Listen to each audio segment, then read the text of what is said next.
Good morning and welcome you all to this session of the course Conduction and Convection Heat Transfer. Last class we were discussing the Fourier laws of heat conduction, which defines the heat flux is proportional to the temperature gradient, and the proportionality constant is called as or defined as thermal conductivity, which is a property of the system. Now in this regard, again I repeat that the two modes of heat transfer, conduction and convection, is this way, that conduction is the basic mode of heat transfer, and when there is a flow in a medium which is present in liquids and gases, then this conduction mode is affected by the flow and we call it as a convection mode. So therefore convection mode cannot appear in solid. The heat transported in the solid is always by conduction mode purely, without being affected by flow, because there is no flow within the solid. Solid as a whole can be translated, but solid, within the solid there is no flow. And under some special conditions, when the fluid, the liquid or gases are stationary, there is no flow, then the heat transfer takes place purely by conduction. And when we will talk about conduction heat transfer, we will consider purely conduction mode without being affected by any flow. That means there is no flow in the medium, which mostly happens in solid. And if we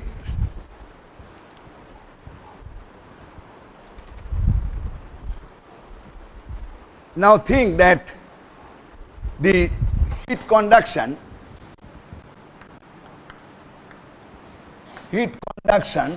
again, then we have seen that the heat flux, that is the heat transfer per unit area normal to the direction of heat transfer, is minus k gradient of grad T, where the heat flux is taken as a vector.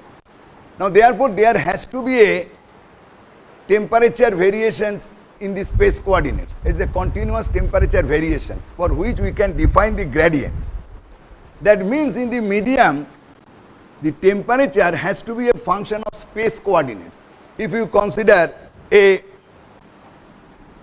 Cartesian coordinate system x, y, z, simple, that T is mathematically expressed as a function of space coordinates x, y, z, and also it can vary with time.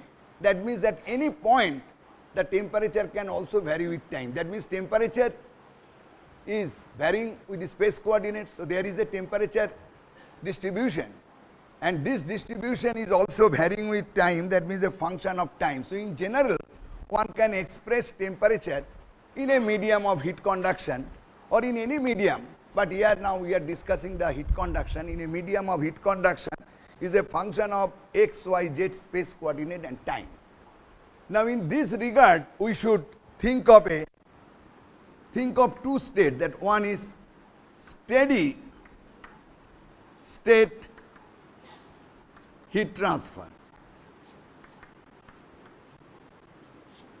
and is one dimensional, two dimensional or three dimensional heat transfer.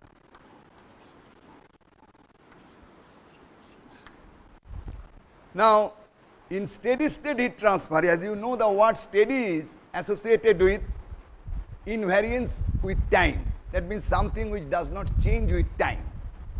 For example, you know the steady flow, where the flow velocity, pressure, these quantities and the derived quantities like mass flow rate, volume flow rate are all invariant with time. So for a system at steady state, we know the properties are invariant with time, except for the control mass system, which is defined as a fixed quantity of specified mass. Mass is excluded, other properties are invariant with time, because mass is always invariant with time. So we don't bring mass. So even at unsteady condition, mass is constant. But for a control volume system or control volume inclusive of mass, everything should be constant with time. That means all parameters, all properties will be constant with time. So therefore temperature being a parameter, temperature is, or a property of a system remains constant with time under steady state situation. And we are concerned with the heat transfer processes at the moment. So therefore, when the temperature ceases to be a function of time under all steady state situations, we call it at steady state. That means in that case, temperature becomes a function of space coordinates. That means that at steady state heat transfer, temperature is a function of space coordinates only.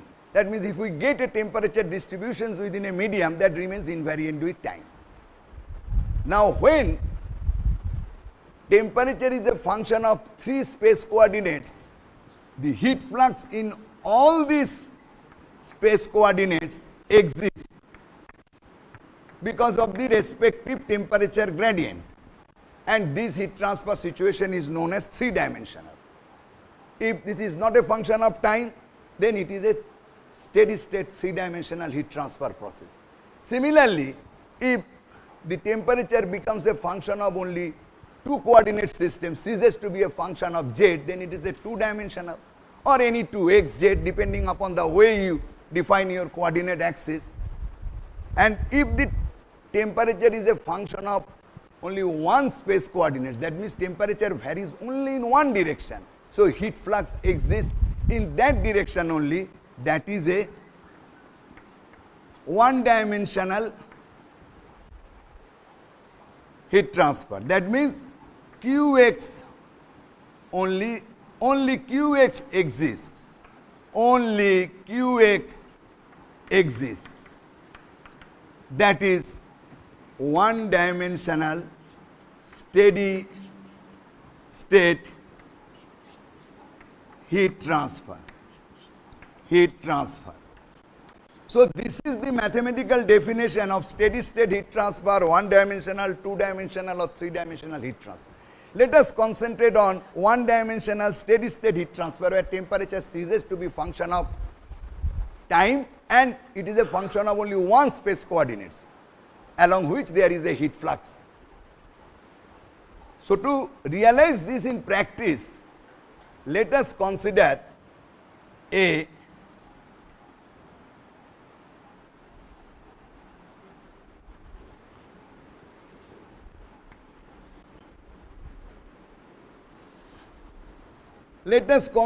wall like this.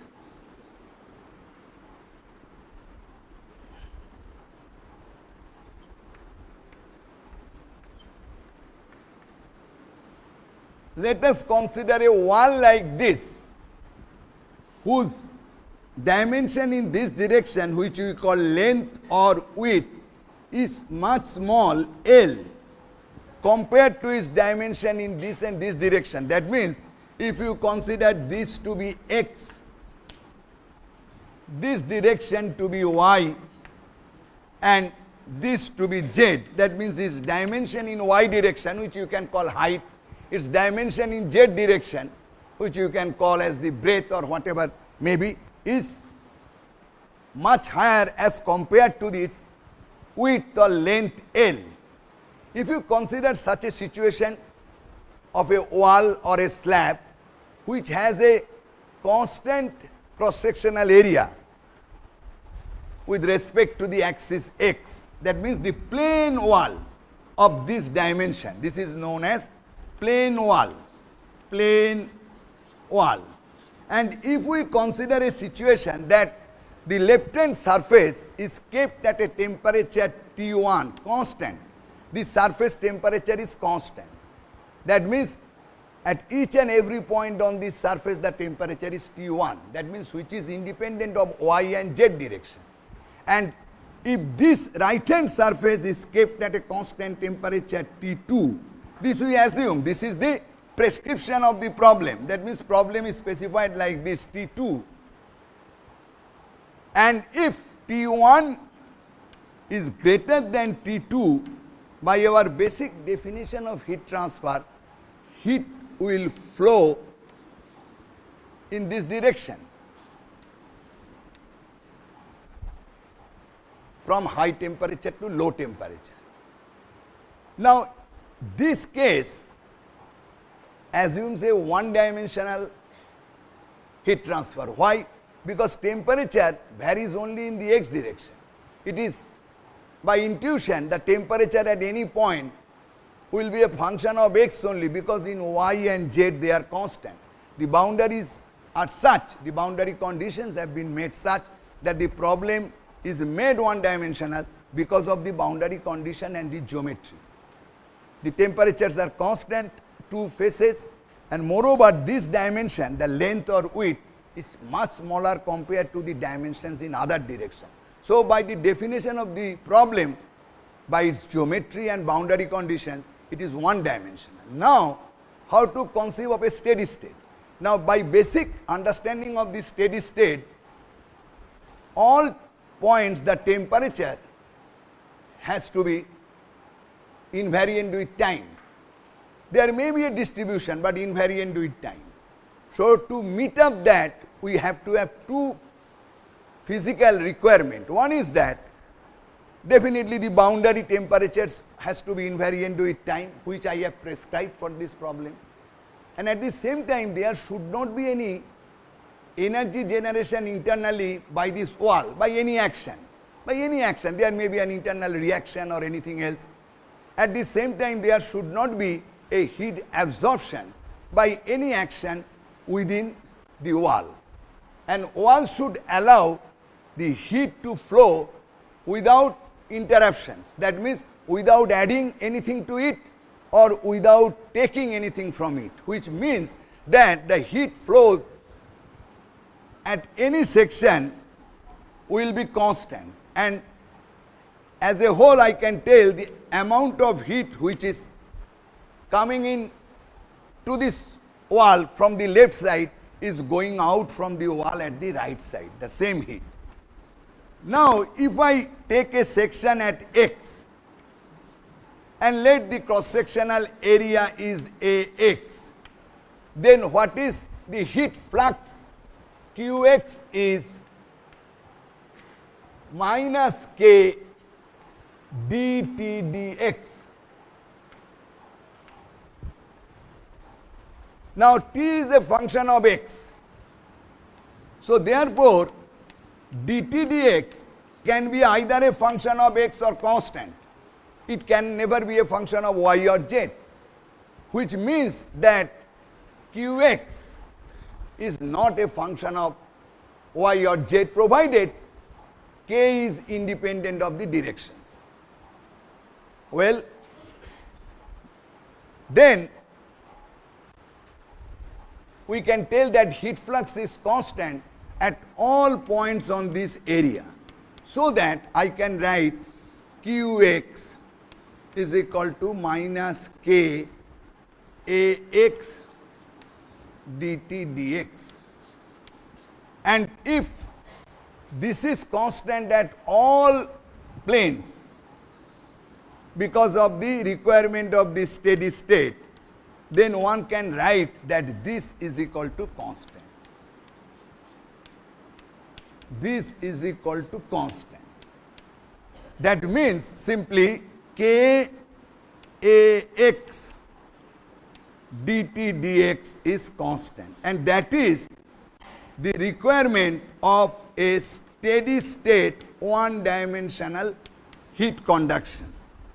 Now, if we assume additionally that k is independent of the temperature and the direction, that means the material is isotropic and its thermal conductivity is independent of the temperature or does not vary much within this range of temperature studied, then at the same time, if we consider Ax constant, consider means the problem is defined for a plane wall. That means the cross-sectional area Ax is independent of the direction of heat flow x. In that case, we can write dt dx is equal to constant.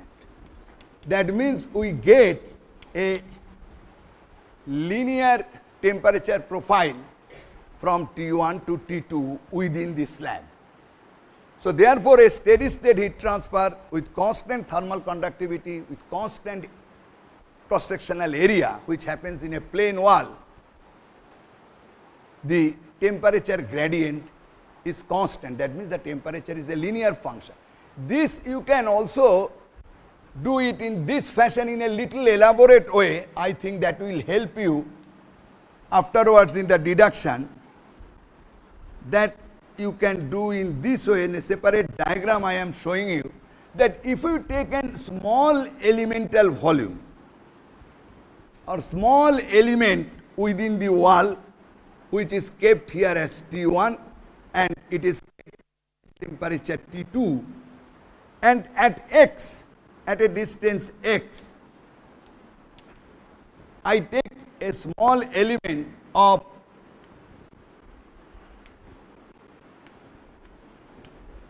length delta x, then we can, it is a little elaborate way, this is the most simple way of looking into it, that if the total heat flux at this left side of this elemental volume is Qx, and if I designate the heat out from the right face at x plus delta x as Qx plus delta x, then I can write the same thing just in a different way. Qx in a little elaborate way is nothing but minus Kax, because dt dx is not a function of y, t is a function of x. So therefore, the same logic, and Qx plus delta x we can expand in a Taylor series at x in the neighborhood of x plus delta x by this way, ddx of Qx delta x plus higher order terms in delta x, higher order terms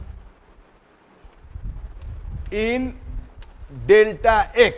That means next term will be double derivative delta x square by 2, as you know, plus going on, and if delta x is very small, in the limit delta x tends to 0, in the limit delta x tends to 0, always we do that, neglect the higher order terms, and therefore Qx plus del x is Qx, that means plus d, that means this can be written as, with the help of this, Kax dt dx plus ddx minus Kax dt dx into delta x. Here I have not taken into consideration that k is constant, ax is constant. This comes as a whole within the bracket ddx. That means this can change with x. Now, if it has to be at steady state, there should not be any generation of energy within the element, or there should not be any absorption of thermal energy within the element. That means the element will act as a transparent element. Whatever it receives, it will allow to go out.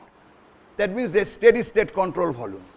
Influx of any material, whether it is mass or energy, equals to the efflux. So therefore, one can write Qx minus Qx plus del x equal to 0. And if you make this thing, you arrive at this same equation, that this is constant. Means ddx, this minus this means ddx of Kax dt dx del x is 0. So therefore, we get the same result, that Kax dt dx is constant, is not dependent on x. So if you make this, you get the result that ddx of Kax dt dx into del x is 0, which means that Kax dt dx is constant. Okay. So, therefore, the requirement for a steady one-dimensional flow is this, and if Ax is constant, if it is a plane wall, then dt dx is constant. So, therefore, for a plane wall with constant thermal conductivity, we have a temperature. If you show the temperature scale here, this is T1 and this is T2 from any reference datum. So, we give a linear profile, the slope of which will depend upon the thermal conductivity. Okay. This is clear when we have a linear temperature profile. Now, in this context, I will tell you certain things.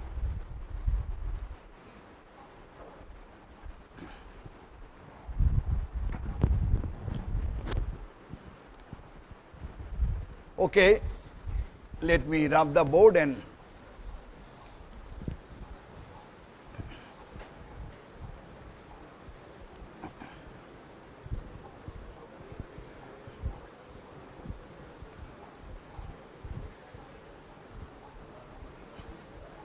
now, if we have a solid like this whose area is not constant, and if we try to conceive a one-dimensional steady state heat transfer by making this surface at a temperature T1, this is at a temperature T2, so that T1 is greater than T2, then what will be the temperature variation? Will it be linear? Will it be linear? Will the temperature variation at steady state, one dimensional, will it be linear? No, because area is not constant. But one catch is here, that this type of geometry, which is not a plane wall, that the area is not constant, strictly speaking, doesn't give a one-dimensional heat transfer picture. Usually, this type of geometry, the temperature is a function of both x and y. But under certain cases, the variation across this section is less as compared to the variation along the length, depending upon the boundary conditions. So, what we do, we take almost an cross-sectional average temperature T and tell it as a function of x. This is cross-sectional average temperature. That means it is, in other words, visualization of a really, truly speaking, two-dimensional heat conduction as one-dimensional, when the variation in other direction is small. So, this happens in this type of geometry. Purely, strictly speaking, a one-dimensional heat conduction happens in a plane area flow. This I will connect afterwards after the derivation of general heat conduction equation. So, in this case, I know my basic Kax equation for steady state is dt dx constant, not dt dx constant. Now, if k is constant, that we will assume here Ax dt dx is constant. That means dt dx is inversely proportional to A. So, such a diverging medium, a bar like this, a conical bar. So, that means temperature variation will be like this. This is T1, sorry, this will go like this. So, this is T2. That means the slope goes on decreasing. It is just the reverse if this is a converging bar. So, this is clear. So, therefore, the essence is that Kx dt dx is constant for one-dimensional steady state heat transfer. K may vary, A may vary. K may be a function of temperature. Since T is a function of x, so K varies with temperature, it will be also function of x. A may be a function of x. So therefore, to find out analytically the temperature as a function of x, this all depends now on mathematics. So concept of heat transfer ends here. K dt dx is constant. Now rest is mathematics. The very simple or the simplest case is that K constant, A constant, plane wall, then the mathematics becomes probably the simplest thing, that dt dx is constant and a linear temperature profile. Okay. So this is just a preliminary understanding of a steady one-dimensional heat conduction, which I will come back in much more details after the derivation of general heat conduction equation. Now we come to a very important phenomena, is that convection. Well,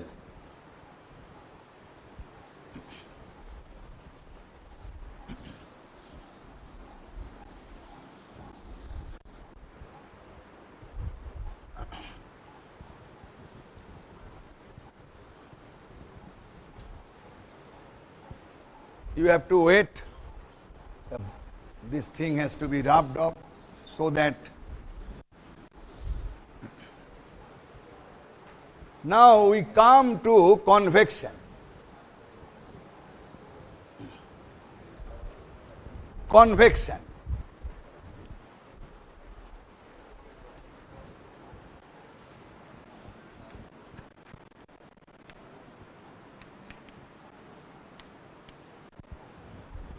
Now convection heat transfer, we refer to that mode where usually heat is transferred from a solid surface to a fluid adjacent to the surface which is in motion.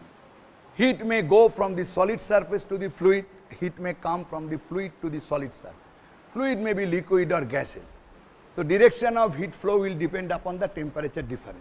That means it is from the hot surface to a fluid. Tremendous example. I just cite two examples. Before that I tell you this type of convection heat transfer, where the heat is transferred from fluid, from a solid to a fluid or from fluid to solid, when there is a fluid adjacent to a solid surface and in motion. The motion can be caused by two ways. One is by artificially, that forced flow. That means we can have a fan, we can have a blower, we can have a pump, depending upon the type of fluids, whether it is gas or liquid, to flow past the solid surface. This is known as forced convection. But even if we do not have any external aid to cause the flow, because of the temperature difference, because heat transfer you have to have a temperature difference. Like Carnot's theorem, to get mechanical power you have to have a delta T. Somehow with one temperature reservoir you cannot get work continuously. Similarly, you have to have a temperature difference. So because of the temperature difference, a flow naturally occurs without any external aid. This arises because of the density difference, and that is known as buoyancy driven flow. That means which is caused by the difference in density, and its direction is determined by the density variation, which direction the density is decreasing or increasing. So this is known as buoyancy driven flow. As you know, if you hit something from the bottom, this becomes lighter, the density is reduced and this goes up and the high density liquid comes down. So this type of situation where the flow is induced naturally by the density difference or density variations originating from the temperature difference is known as natural convection. I will give two examples. Consider steam condenser in a power plant. You have read power plant in thermodynamics. Let us consider a pipe through which circulating water flows. This is the thickness of the pipe. I am showing with little amplification or enlargement for your understanding. This is a pipe typical condenser pipe, there are number of pipes, one pipe where the cold water is flowing like this. This is cold water at some temperature T1, which is obviously the ambient temperature. We get cold water from ambience, and cold water is flowing out. This is the cold water at a temperature T2. And what happens, that steam from the turbine flows like this. This direction does not mean that it goes inside the tube. Tube is impermeable. This is of the metal. So this flows around the tube. There is a cross flow. The direction of the steam and direction of the cold water. Now what happens? Try to understand. Because of this flow of steam, let us consider have a temperature Ts, which is greater than T1, which is greater than T2. The steam temperature is the saturation temperature corresponding to the pressure at which we get it. Any high temperature, at this moment we are not bothered much of the saturation state or all these things. Now, first of all, this heat from the high temperature steam will heat this surface. We use any temperature measuring instrument, thermocouple or any other temperature measuring instrument, we read Ts. And we will see that this temperature of this surface will be little less. That means heat will flow from this steam to this surface, and that is the mode known as convection. That I will describe just after this. So this is the convection mode. Then heat which enters into the tube wall is a solid material. It will come from this outer wall to inner wall, because of which there is a difference in temperature. That is, inner wall temperature is little lower than the outer wall temperature. And that mode is pure conduction, which I discussed. Pure conduction. Then what will happen? The heat, therefore this is the heat Q, and the same heat now at steady state, the same heat will come to the inner fluid from the inner wall. Inner fluid is water. So this is again convection. So one convection from steam to this outer surface, then conduction from outer surface to inner surface to the solid, then from inner surface to the cold water, heat will be transferred by it is just like a relay race. And water will carry this heat, or rather advect this energy, and goes out with a temperature. Sorry, I am extremely sorry, T2 greater than T1. I am extremely sorry. T2 greater than T1. So we will come out with a temperature T2, which will be higher than the T1. Water will be heated.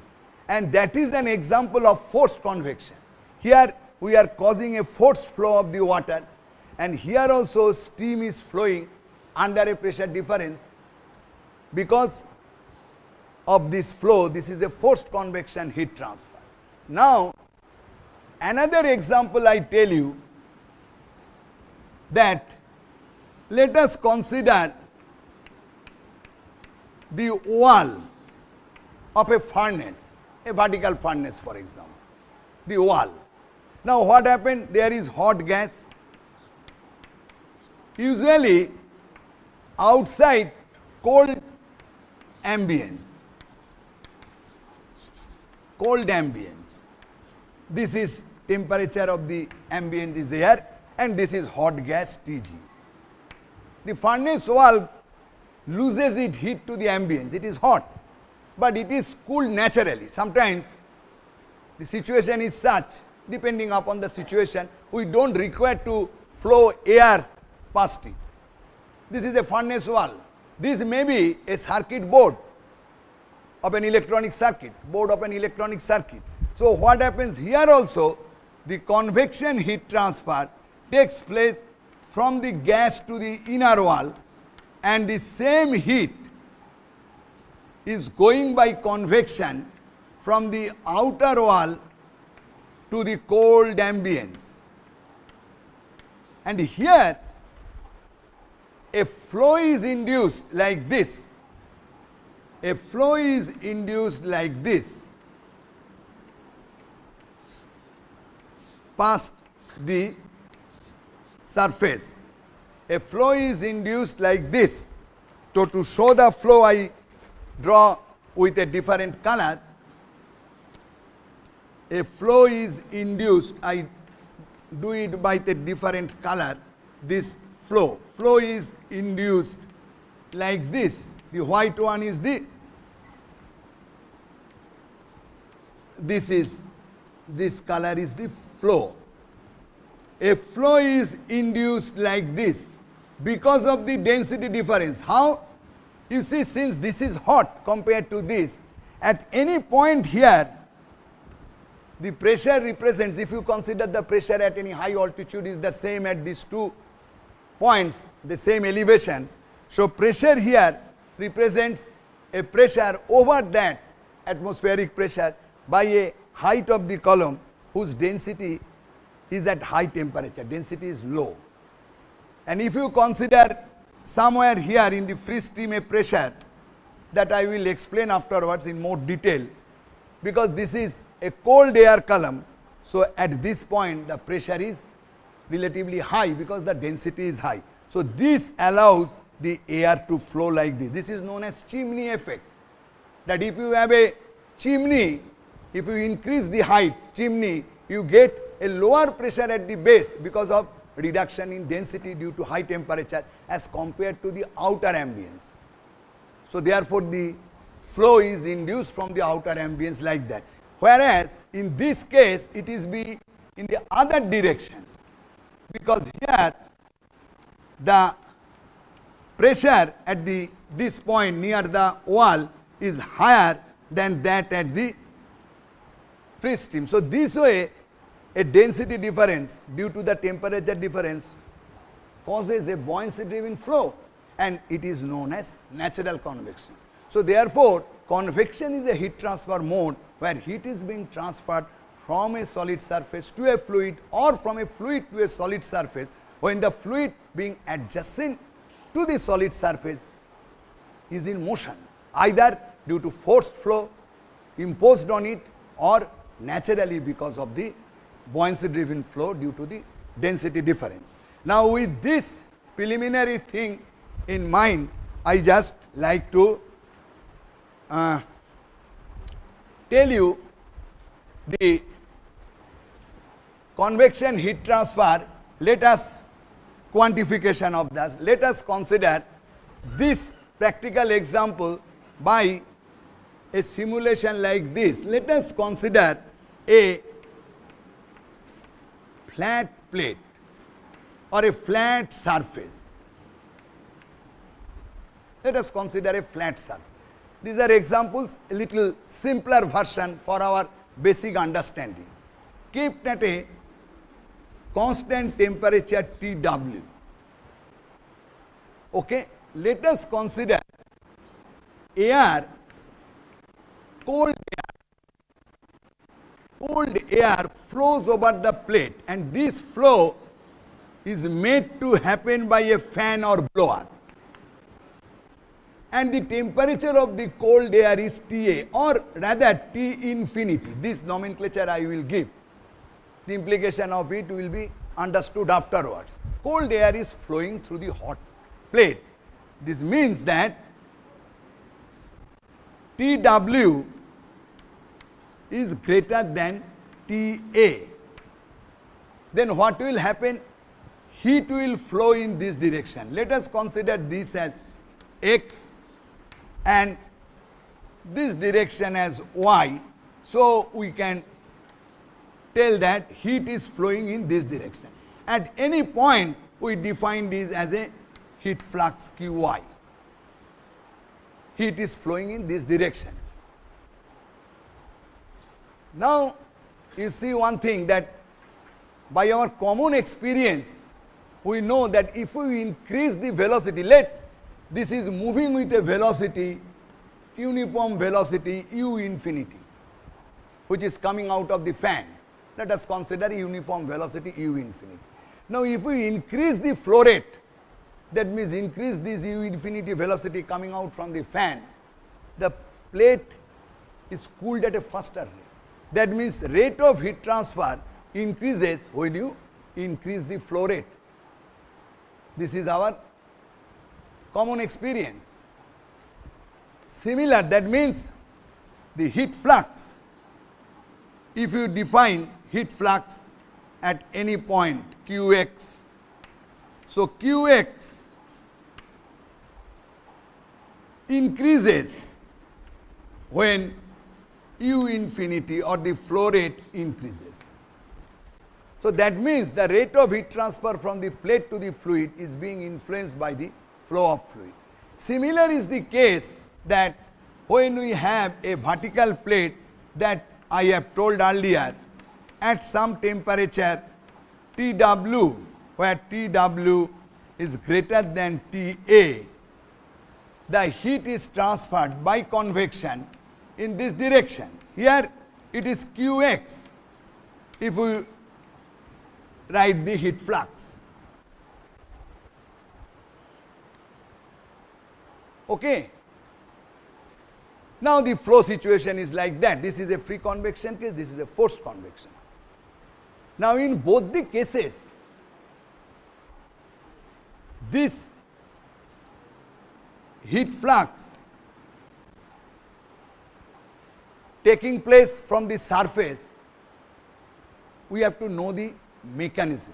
What is that mechanism? First of all, we see that this is being enhanced as the flow rate is increased. In convection heat transfer,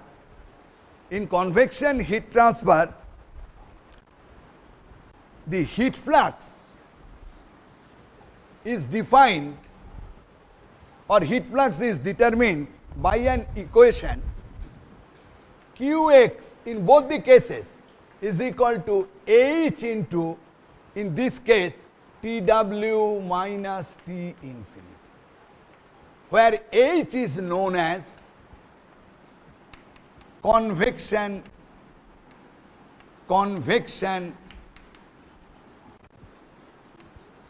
heat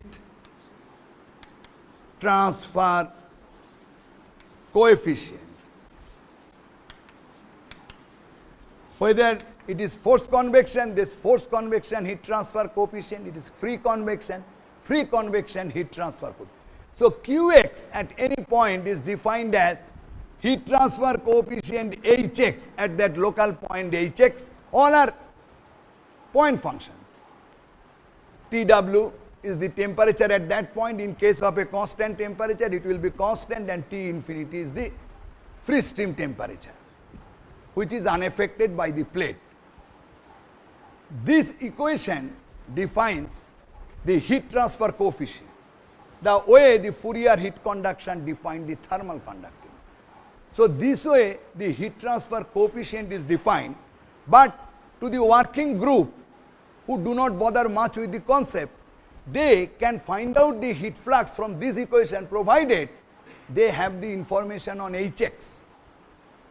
They have the information of Hx. But one interesting thing is that since heat flux increases with U infinity, that means Hx depends on U infinity. So Hx cannot be in this situation, by our common observation, if we express heat flux like that to define heat transfer coefficient, it cannot be a property, because it is a dynamic parameter which changes with the flow rate, which changes with the velocity. Because if we increase the flow, the heat flux is increased, plate is cooled, the surface is cooled fast. So therefore Hx depends on U infinity. It is not a property. Now this is the relationship that defines Hx, the local heat transfer coefficient. Now if you have to find out the total heat transfer from a surface of area A, then what you have to do? You have to integrate Qx dA over the area A. That means you integrate Hx Tw minus T infinity times dA. That means now this becomes a mathematical task if I know the variation of all these quantities with area. Now for this case of constant wall temperature and free stream temperature, this becomes is equal to Tw minus T infinity times Hx dA over the area A. Now if I define an average heat transfer coefficient over an area A as the area weighted average, then this can be written as H bar A into Tw minus T. That means we can find out the total heat flux Qx over an area A is the average heat transfer coefficient over that area, which is defined like this, because this has to be made like that, integrated over that area into the area. If the heat transfer coefficient becomes same, constant, then H bar and H is same. So therefore, usually we write Q is equal to HA, in this case Tw minus T infinity, where H is either a uniform heat transfer coefficient, same over this section, doesn't vary, or an area average heat transfer coefficient H bar. But the question remains that this is a definition, this is not a mechanism. I forcefully define that convective heat flux will be H time delta T, that means Tw minus T infinity. But by doing so and clubbing with our common experience that if we increase the flow, heat flux increases, we find that H is not a property. That means H depends upon the flow velocity. So therefore, what is the mechanism of heat transfer from the surface to the fluid and how is it affected by the flow has to be understood well, and that is the central point of understanding of convective heat transfer, which I will explain you now.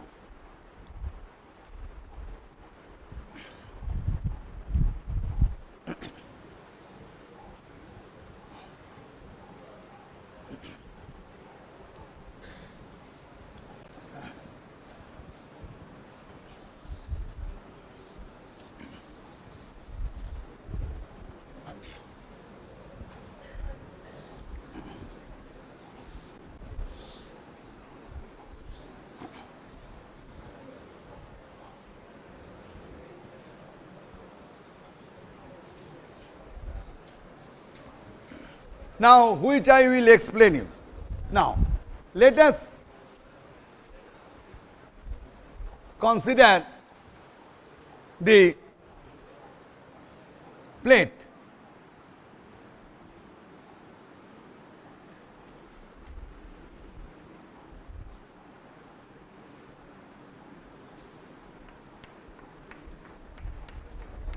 Now, to understand the mechanism, consider the plate at Tw,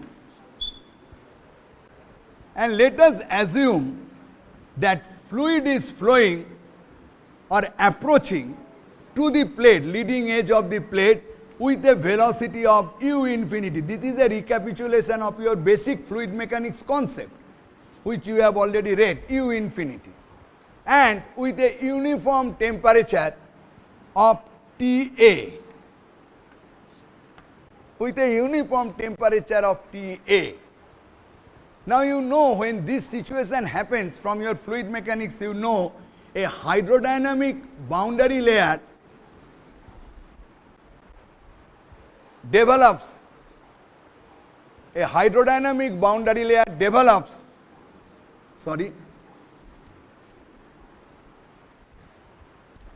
this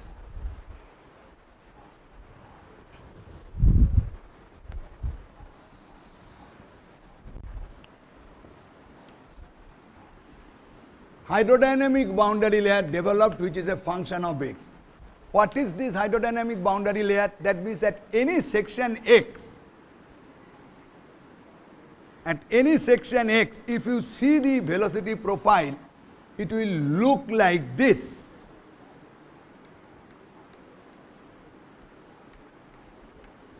Recapitulating the fluid mechanics concept, what happens? That the fluid velocity at the solid surface is 0 relative to the surface, which is known as no slip condition.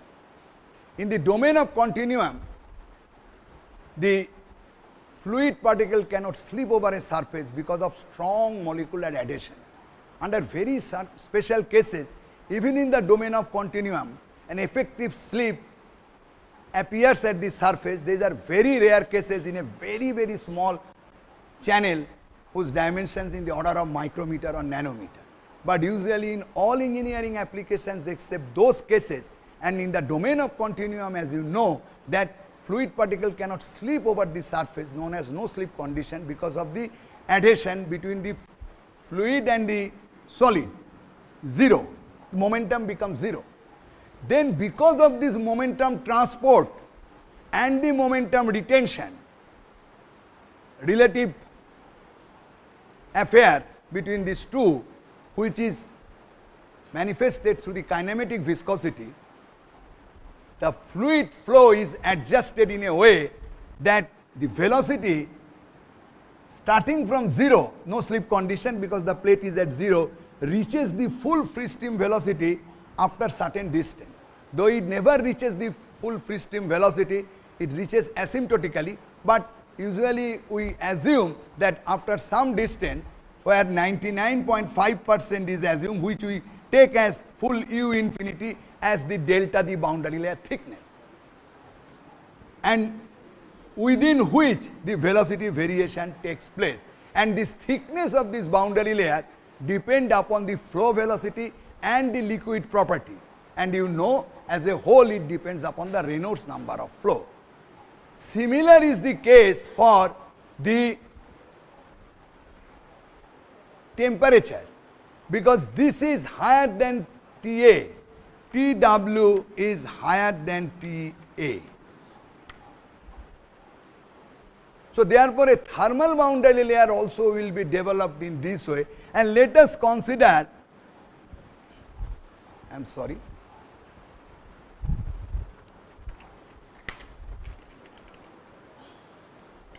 and let us consider a thermal boundary layer by this job. Oh God, which we designate as delta T as a function of x. And what is the implication of this thermal boundary layer? Similar to velocity boundary layer, at this section if we plot the temperature variation, which I show you for the clarity here, here we cannot draw, but at the same section you will see the temperature scale will be like, temperature variation will be like this. So this is your world temperature Ts, and this is the then temperature also, because of its conductivity and retention capacity by heat capacity, which I will tell afterwards, known as thermal diffusivity, the temperature field is also adjusted in a way that temperature from the surface temperature in the fluid decreases, and after certain distance away from the fluid remains constant, and this is TA, free stream temperature, cold air temperature. So this is the picture, the development of thermal. Here I have drawn a figure where delta T, thermal boundary layer, is higher than the velocity boundary layer. But you don't think that it is always so. This is a particular case I have done.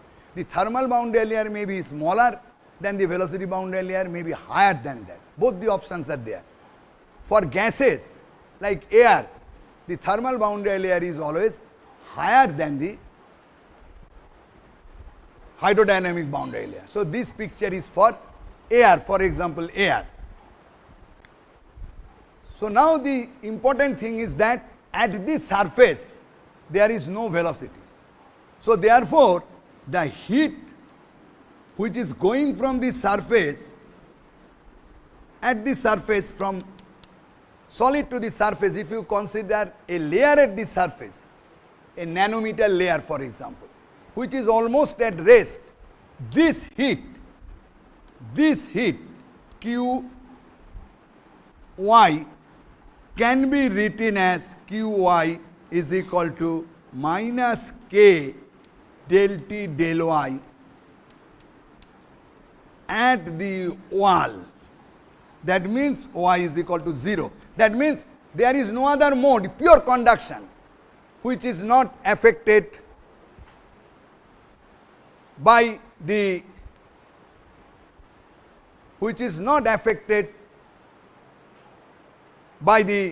flow, because there is no flow. This is the conduction mode of heat transfer from the surface. But what happens? Just above the surface there is a flow.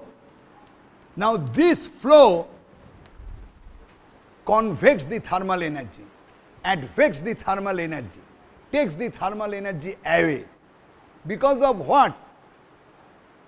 The thermal boundary layer is set up. That means at some distance from the wall, the fluid gets the opportunity to reach the free stream temperature because of the advection of the energy. So therefore, the temperature distribution will be affected by the advection of this flow, and therefore the temperature gradient will be determined by the advection of this energy, not flow. Advection of the flow means the advection of the energy, flow of this energy. So therefore, in this direction energy is advected, advection of thermal energy, advection of thermal energy, thermal energy,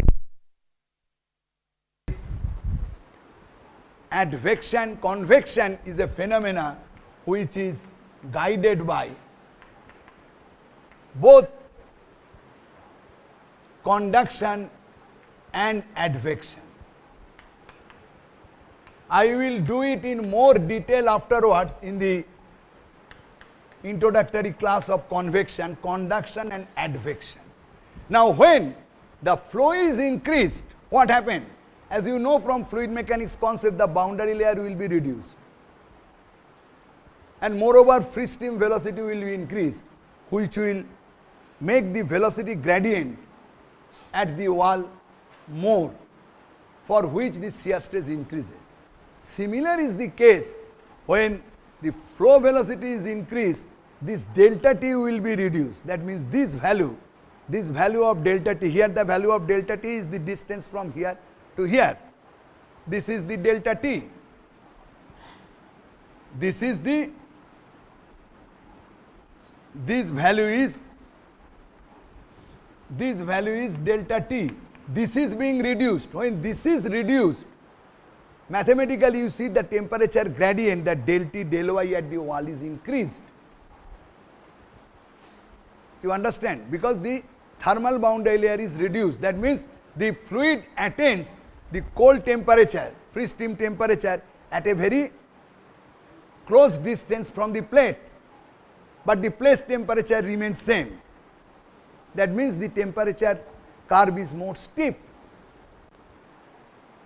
This is precisely the phenomena that the flow velocity increases the heat flux. And why this temperature gradient becomes steep? Why the fluid gets the opportunity to attain the free stream temperature at a shorter distance from the plate? Because the advection of thermal energy becomes higher because of the more flow. More is the advection, fluid is cooled, so that fluid gets an opportunity to reach the cold temperature very close to the surface, which means that thermal boundary layer is reduced. So therefore, the conduction of heat from the surface, where the velocity is 0, to the fluid is totally governed by the advection of energy associated with the flow. More is the advection, with the increased flow, fluid gets the opportunity to be cooled quickly and gets a temperature of the cold air close to the plate by defining a thermal boundary layer. Nevertheless, at the plate there will be plate temperature, because thermal equilibrium will be there. At the plate Y is equal to 0, solid and fluid cannot have different temperature. So therefore what happens? Thermal boundary layer goes thinner and thinner. Nevertheless, it becomes 0, like the hydrodynamic boundary layer. So, no slip condition at the surface with respect to velocity, that means it is 0 because the plate is at rest, and no slip condition at the surface as far as temperature is concerned, that means it is the surface temperature has to be maintained. So, therefore, with that, if the thermal boundary layer and hydrodynamic boundary layer become shorter due to higher flow rate, both the gradient del u del y, for example, in this case I can write tau is equal to mu del u del y at wall, both gets increased, and therefore the shear stress and the rate of heat transfer or heat flux gets increased. Clear? So, this is the mechanism by which flow influence the heat transfer, which is basically by conduction, and at the surface the only mode of heat transfer is conduction. So, up to this is the introduction to convection, but again I will come back at the beginning of the convection course in more detail to give you physical concept of convection. But before I end, I tell you one property known as thermal diffusivity. Thermal diffusivity. Thermal diffusivity alpha is defined as K by rho into Cp, where K is the thermal conductivity, rho is the density, and Cp is the specific heat at constant pressure. Now, you know that there are thermophysical properties of any physical problem, related to any physical problem, which can be classified into two groups. One is the transport properties, which appear in the equation showing the rate of transport of a quantity with its potential difference, like thermal conductivity, like mass diffusivity, viscosity, momentum transport. It defines the momentum transport. These are the transport property, whereas rho and Cp are thermodynamic property. This is rheological property, specific heat. So, the ratio of this K by rho Cp is known as thermal diffusivity, which is a very important parameter. But just by knowing the formula will not do, you have to understand physical concept and implication of it. This thermal diffusivity, as it is defined K by rho Cp, you see numerator is a property which tells how the heat is being conducted, and denominator is a property which tells how the heat is or the thermal energy is stored. So, therefore, the ratio K by rho Cp alpha, thermal diffusivity, denotes the ability of a material, of a medium, to transport heat or conduct heat with respect to or relative to its ability of storing thermal energy. That is the physical implication. A system with a very high value of alpha conducts it faster as compared to storage of thermal energy. And this type of material, if it is put in a changed environment, quickly respond to it in stabilizing a steady temperature field, well, in conducting the heat. As I told initially, when I came to the class, immediately class silence, that means your thermal diffusivity is high. Whereas for the system or the material whose thermal diffusivity is low, does it more sluggishly. That is the thermal diffusivity, and here I end the introductory chapter. Next class we will deduce the heat conduction equation in general. That means that we will give you the basic governing equation relating the temperature with the space coordinates and time for conduction heat transfer, and which will be derived by utilizing the principle of conservation of energy, and that part will be taken by Professor Suman Chakraborty in the next class or in the next session. Okay, thank you.